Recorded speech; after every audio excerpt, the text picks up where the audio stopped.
কিন্তু পাকিস্তানের defence minister যখন বলে কলকাতাকে টার্গেট করব, কলকাতাকে অ্যাটাক করব, সেই কথাটা নরেন্দ্র মোদী কেন বাংলায় এসে কালকে বললেন না যে উইল টেক স্ট্রং অ্যাকশন? মুখ চুপ করে বসেছিলেন। তার কারণ ব্লুপ্রিন্ট রেডি। আর একটা পহেলগাঁও ইলেকশনের আগে লোক দেখানো, ছদ্মবেশী খেলা, ছলনা। বাংলার মানুষকে টার্গেট করলে বাংলা দিল্লিকে টার্গেট করবে। কেন আপনি পাকিস্তানের বিরুদ্ধে স্টেপ নিলেন না? ডিফেন্স মিনিস্টারকে যে কে বলিয়েছে কথা, তদন্ত চাই, কারা বলিয়েছে?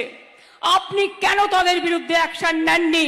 কলকাতাকে যদি টার্গেট করার কথা কেউ বলে, আমরা অ্যাজ এ ইন্ডিয়ান সিটিজেন আমরা মানব না।